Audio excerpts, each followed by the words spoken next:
datangi seminggu atau 2 minggu sekali, tidak jalan bersama dengan dia, tidak diberi kehormatan sama sekali, tidak dikatakan sebagai istrinya, tapi sebagai gundiknya yang hanya diberi 1-2 tumpuk lembar rupiah. Hina, sangat menghinakan.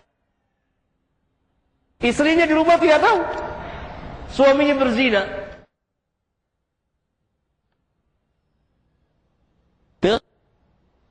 Jadi satu sistem kemasyarakatan yang sangat mulia sekali, dan tatanan masyarakat yang dapat mengatur masyarakat dan membendung berbagai macam kerusakan. Tetapi harus dimulai dari diri kita sendiri, mentarbiyah keluarga. Ini Allah telah membolehkannya begini. Tetapi tentunya terhadap yang pertama kita telah memenuhi hak dia sebagai istri, secara pergaulan, secara nafkah dan seterusnya. Betul-betul kita berkedudukan sebagai suami. Kenapa hal seperti ini takut dibicarakan? Bukankah ini menunjukkan ketidakberhasilan kita dari satu sisi sebagai berfungsi sebagai suami? Ar-rijalu qawwamuna 'alan nisa.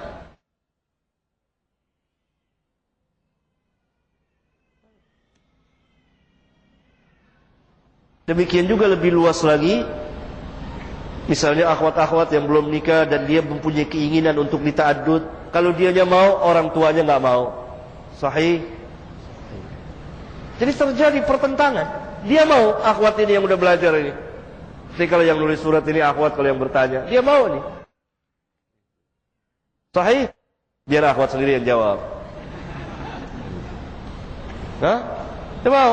Tapi belum tentu orang tuanya mau. Bisa nggak berjalan pernikahan kalau orang tuanya nggak mau? Nggak bisa, nggak ada wali. La nikaha illa biwaliyin. Tidak sah nikah tanpa wali. Akhirnya apa? Kalau nggak punya manhaj, kawin, lari, nyogok, KUA.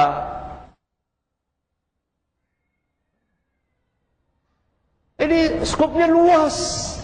Diri, kemudian keluarga, masyarakat. Harus diberi pemahaman tentang ta'adud dengan pemahaman yang baik. Akhwat-akhwat yang udah ikut ngaji, mau dia dita'adud dia? Mau. Coba antum ta'adud dengan cara yang baik, mau dia? Mau dia? Iya, mau. Banyak yang mau. Di mana saja, bukan hanya di Batam, di mana saja, banyak. Mau dia. Bagaimana dengan orang tuanya? Hah?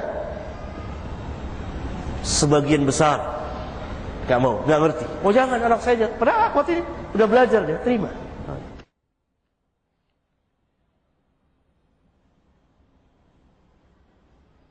Istri antum sudah mengerti, mau akhwatnya sudah mengerti, mentok ke calon mertua antum. Gak mau, oh gak mau anak saya ta'adud. Gak jadi. Itu belum paham tentang ta'adud. Maka bagaimana untuk memberi pahaman? Maka akhwat-akhwat itu memberikan penjelasan kepada orang tuanya. Ahlus sunnah lah yang memulainya. Salah kalau dikatakan ahlus sunnah tidak memulai. Memulai dari mana? Dari penyebaran ilmunya, dari pengajarannya, dari prakteknya oleh sebagian ikhwan. Tetapi ada kendala-kendala seperti yang saya sebutkan tadi, ya wajar dalam rangka pembelajaran. Umumnya yang berta'addud Ahlus sunnah wal jamaah. Tapi harus kita mulai dari diri kita. Dalam arti mendidik keluarga kita. Yang saya maksud keluarga, istri. Diajarkan. Begini. Dia siap terima. Karena ini masalah yang biasa dalam Islam. Dan kitanya tahu sebagai suami harus bertanggung jawab. Bukan asal-asalan ta'adud sehingga jadi jelek. Bapak-bapak akhwat itu belajar ngaji. Ya, belajar ngaji. Di majelis-majelis duduk, diajak ngaji supaya paham. Bukan hanya ta'adud tapi yang lainnya. Nah, bisalah berlangsung. Nanti dengan sendirinya, mungkin 10-20 tahun yang akan datang, terbiasa masyarakat. Dan yang saf terdepannya Ahlus Sunnah wal Jamaah. Salah kalau dikatakan tidak. Tapi harus dimulai dari al-ilmu, dari diri, dari keluarga. Sekarang antum mau tahajud, diam-diam, istri nggak tahu. Apa begitu cara tahajud Rasulullah SAW? Sembunyi-sembunyi. Nanti setiap hari bohong. Kemana mas? Ya pulang kantor, lembur, apa, tugas, keluar kota. Apa begitu terus? Bagaimana antum mencari alasan ketika ditelepon mendadak oleh istri yang kedua, dia sakit atau anaknya sakit? Apa alasan antum malam-malam jam 2 malam? Mau ngeronda?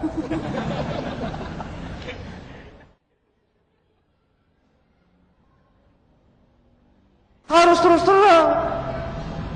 Tetapi yang namanya cemburu tentu hal yang wajar. Kecemburuan ada dua. Cemburu dari syaitan, cemburu yang berjalan sesuai dengan tabiat.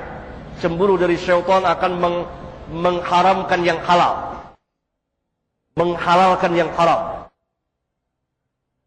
Cemburu yang berjalan sesuai dengan tabiat tidak mengharamkan yang halal, menghalalkan yang haram, tidak. Oleh karena itu ulama kita mengatakan barang siapa yang mempunyai istri yang cemburunya seperti cemburu syaitan, bala bagi dia, musibah bagi dia. Maka istri harus ditarbiyah dengan tarbiyah yang baik, yang benar. Harus diajarkan, diingatkan, karena sifat perempuan bengkok. Gimana antum bisa bertahajud kalau sembunyi-sembunyi, nanti perang, ribut? Apa begitu? Dan bagaimana juga akhwat ini siap ditahajud kalau bapaknya tidak terima, tidak mau? Siapa yang akan mewalikan dia? Sahih? Antum mau tahajud? Mau. Wah, alhamdulillah.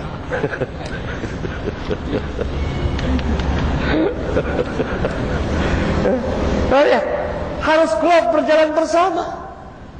Pada zaman Nabi yang mulia